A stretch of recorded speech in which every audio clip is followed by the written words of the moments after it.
All right, so I've been buying a lot of comics lately. It's weird. I don't know if the karma is going or the economy's collapsing or the boomers finally decided to sell their shit. But the president said the economy isn't collapsing. it isn't All because a figment of our imagination. it's true. It's not. It's not collapsing. All right, so last week I bought a complete set of FF with a nice number 1, but you know it was kind of boring to price because I've had a lot of FFs over the years.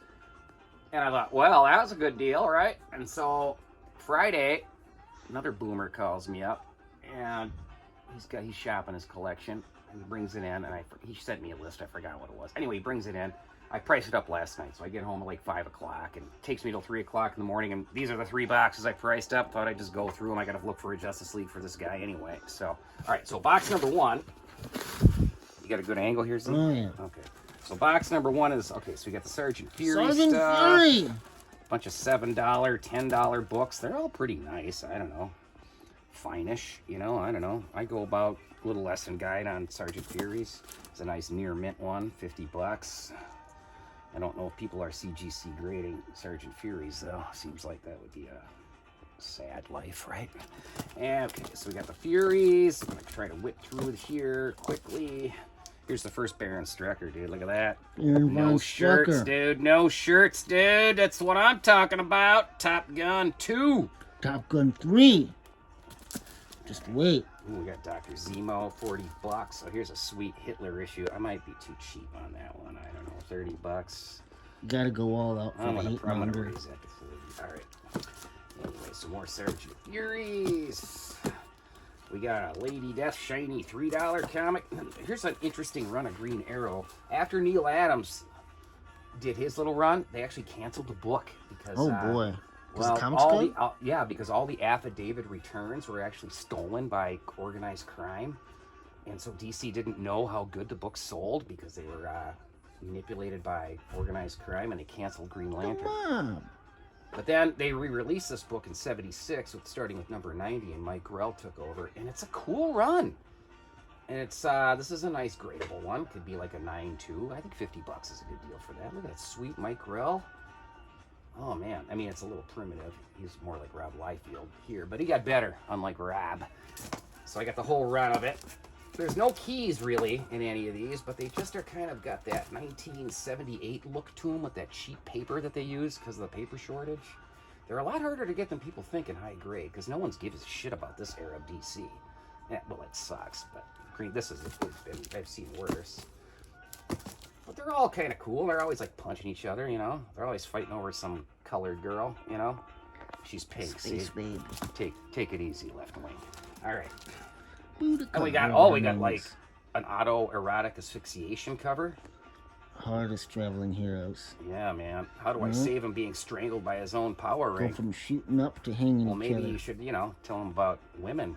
Well, Okay. So that's the Green Arrow, Green Lantern run. I kind of see how better he got. This is like 3 years later. Now he's got kind of a Neil Adams-y organic look to it. And so he would do this kind of. It looks like Dickie G. has a very Neil Adams look. It's nice. And a Dickie G kind of, tender inking. And then he went to Warlord, which is one of the best comics ever. But that's good shit, right? I don't know. And then it switches to that Joe Staton, Charlton guy. He sucks, but, I don't know. I don't like it. We got a trade paperback for Lady Death. And then I got a bunch of Star Wars comics. I haven't had these in for a million years. And apparently they're worth a lot of money now. Well, I mean, people like do. First appearances of Boba Fett. People do like Star Wars. See, the first appearance of Boba Fett is the movie. So we got the first all-new issue after number 6, which was the adaptation of Star Wars. The original expanded universe. And these are really, really awful. But they're awful in a wonderful way. This one's a really nice shaped one. Roy Thomas wrote those, right? Sometimes. I don't know. But they're pretty terrible. Yeah. The bar is low. We got the first Jackson Star Killer. I guess he has an action figure, but there he is. He does now. This is a super nice one. Oh, telephone. And so they're all like black. Oh, we good? Yeah, we're good. Okay, and they're all like black covers, which is weird. But these are all super nice. But $15 for 1978 VF Star Wars. It seems cheap to me, but if you look inside, let's look inside one just for fun. They're actually pretty awful. Yeah, it's So this one's better than usual. an Though. This is intellectually Howard punitive Chaykin experience. with a good inker, Tom Howard Palmer. Chaykin. But it's just all kind of like hack. It's such a hack job. Oh, there's Jackson Starkiller, bro. Look at him, dude. He got the wind knocked out of him. He messed up my tail, but otherwise, I mean, this is like written for Got a big tailbone. 12-year-olds or whatever. I was 10 when this came out, and I thought it sucked back then. The sweet spot. I'm more of a, George Perez Fantastic People Four didn't kind know of what guy, they but had. whatever. Oh, look at that, fighting a giant monster. Look at that. And there's girls in there. Oh, there's no girls in Star Wars. It's a flaw they have. And the next issue is the Luke Skywalker one, bro. Special story. All right, there is one cool Star Wars that I did. All right, so here's like a nice little Terry Austin cover. That's pretty nice, right? And the interior art's not bad. But then Carmine Infantino took over. Carmine And Infantino. if you know anything about Carmine Infantino, he's one of the worst artists ever. A Look at red that, lightsaber. disgusting. And Terry Austin inked it too, which is a weird combination. Because Terry's one of the best inkers ever, but Carmine, oh my God. It's like, I don't know, it's like, it reminds me of like changing a diaper reading a comic like this. It's just so It messy. goes together. And Ugh. And they're just terribly written. But anyway, they do look cool. I mean, all oh, here's a it was is- John Byrne cover. Look at that sweet John Byrne, the man. It's a beauty. He did not draw the interior though. $15 seems too cheap to me. Anyway, so then they this is a character that they put in the Topps comics, and it's his first appearance was this one, and it's only $30. Walt Simonson art. This one's good though. I like that one. And we got Luke special. Oh, and then in 79, I believe, 8, The Empire Strikes. And that's before Empire Strikes Back came back. Yeah, before Came out. they even really struck at all. So a nice long run of these. Oh, then Carmine started doing the covers. Look at that garbage. Oh my God. He draws hair like it's I don't even know what the hell that is. Like it's some globular swamp creature and not Chewbacca. God, that's terrible. Oh, and this one.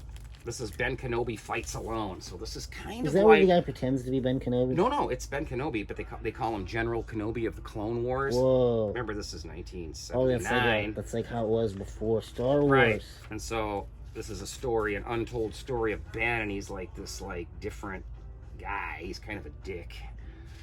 And he's fighting the Clone Wars, and they're talking about going and talking to Leia and stuff. It's kind of weird. They how want this- you to forget all this. And then there's like different 3PO units and Astra. That's just awful. Look at the noses on that. Yeah, Everybody's like, It doesn't fit the stereotypical. universe that they've made. And then he's got a lightsaber kind of, but they're kind of short, I guess. I don't know. It's just, Battlestar Galactica looking ships. no, just terrible. Just terrible. I mean, the cover looks okay, right? But the inside is not. It's kind of like hot women, Once they start talking, you're like, oh, God. Oh boy. Oh, God. All right, so, then the Empire Strikes Back The started. real one. And Look. these are surprisingly cheap until you get to this one. The first appearance of Boba Fett. Boba Fett. $200. Unfortunately, it's really not his first Whoa. appearance because he was in a Marvel it? Super Special magazine, and this Then is he a was in reprint. that fair and you where they could drove buy him around. and you could buy the Marvel Super Special magazine for about $50 in nice shape. So this doesn't make any sense. But I suppose, look at that cover, Dengar Bosk and Boba Fett. I don't know. All right, then they did that, and that was it. That's all I got for the wars. Oh, then I got some nice silver in. Nice little Daredevil #7, $300. First red costume, Wally Wood cover. That might be cheap, but Too cheap. it might be. I don't know. All right, then we got Daredevil 6, Daredevil #3, the first Owl. We got a 33, 26, 20, number 19. We got first Ramita on Daredevil. $25, number 14. I don't know, that seems cheap, but I don't know. There's an annual, nice, decent annual one. Almost VF is what I'd like to call it. Also known as eBay Near Mint. Cheap beat up ones. There's one. Oh, here's a good one. Here's the first Ramita Spider-Man. And this does sell for this kind of money. How can Daredevil, when did Daredevil 16 and Fine Plus become $300? When did that happen? We got a Human Torch set. It's 1974. Skull the Slayer set, $40. Thing about this set that's cool.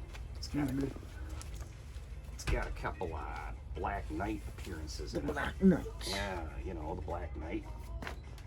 This guy here, I don't know if it's the Black Knight, the new, because he keeps his mask on and he hangs out with Merlin. God, these comics suck. Right for rediscovery. It is. I mean, there are worse 70s comics. I mean, the dudes always got their shirts off, which is always weird, but okay. I guess it was the 70s. 70s. Skateboards. I don't know. Hostess fruit pie ads. Looks like they're all a bunch of Hostess fruit pies to me, bro. Alright, so that's the Skull set. And it's cheap. $40. I don't know. The number one's pretty nice. Skull the Slayer. I suppose you put a gun to my head, I'd call that VF, right? And Marvel never, you know, meant a reprint they wouldn't do, so you got these cool reprint sets. And for some reason they reprinted that one. That one's pretty sweet. Marvel Boy. Joe Sinnott, God, he's a good inker. We got a Secret Six set, 1968, $40. I don't know. It's pretty terrible.